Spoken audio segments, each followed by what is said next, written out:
Il n'y a pas que l'épidémie et le confinement.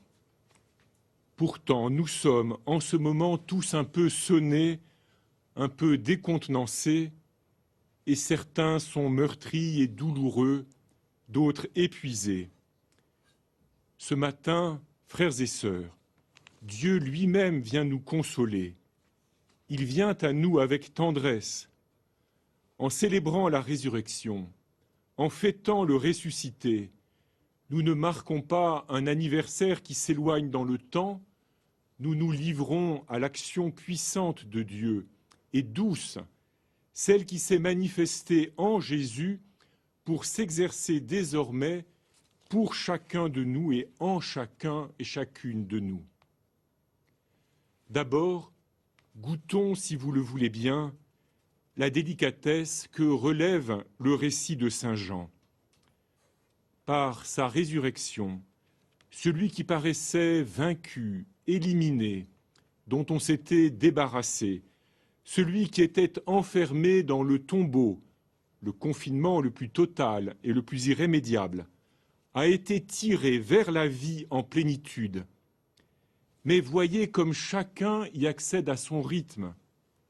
Pierre constate et rien ne se produit. Le disciple que Jésus aimait a pu regarder de l'extérieur, puis une deuxième fois, entrer dans le tombeau, il a pu mieux voir, et d'un coup, il voit pour de vrai. Il vit et il crut. Le cadavre n'est plus là, mais tout est en ordre. Et Pierre est là, et lui aussi. D'un coup, la cohérence de l'histoire lui saute aux yeux. La résurrection n'est pas une violence, un coup de force, un vol. Elle n'est pas un fait aberrant ou le privilège d'un seul. La résurrection de celui-là, de Jésus, qu'ils ont suivi et aimé, accomplit l'Écriture.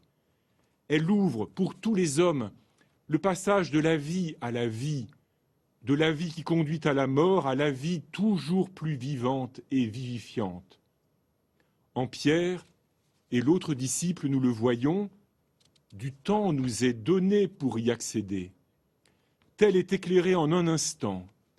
Un autre aura besoin de signes nombreux. La pierre enlevée du tombeau est une porte ouverte qui ne se refermera pas.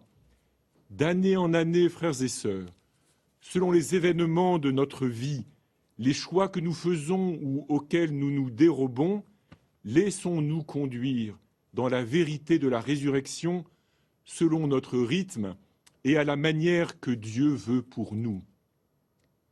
Ensuite, entendons Saint Pierre. Quelques mois plus tard, il proclame à Césarée, là où il passait, il faisait le bien. Lui, Pierre, en a été témoin.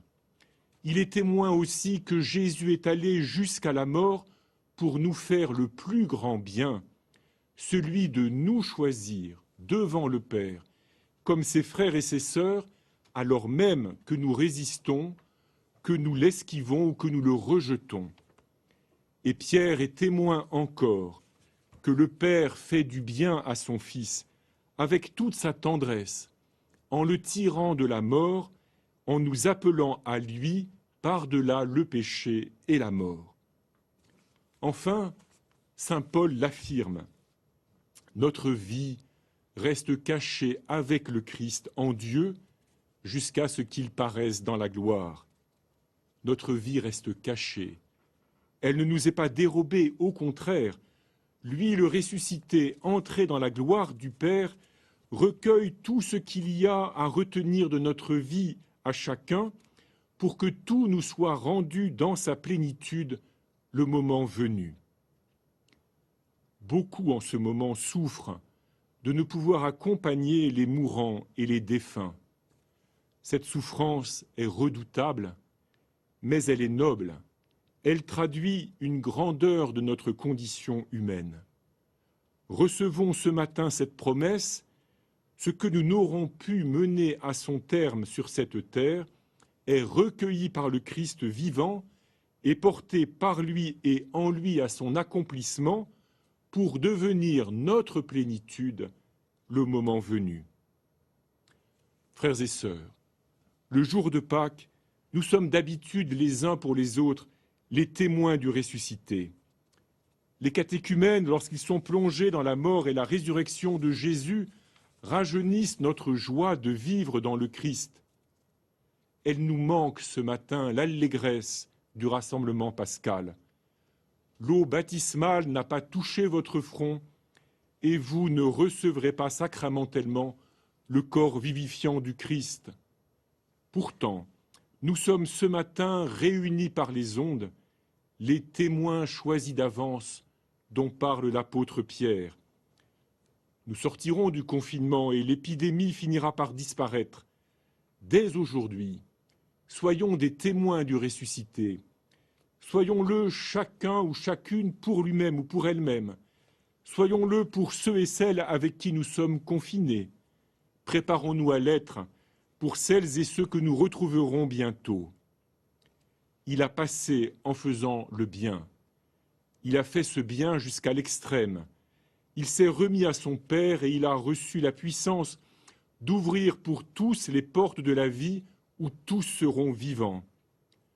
Osons nous regarder les uns les autres comme des frères et des sœurs appelés à la vie pour toujours, et soyons les uns à l'égard des autres pleins de délicatesse, de patience et d'espérance, à l'exemple de Dieu lui-même.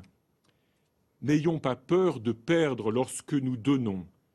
Ne comptons pas ce qui nous est donné en retour, mais aussi sachons puiser notre force en Jésus et être patients avec les autres et avec nous-mêmes. Car vraiment, quand paraîtra le Christ votre vie, vous paraîtrez vous aussi dans la gloire. Amen.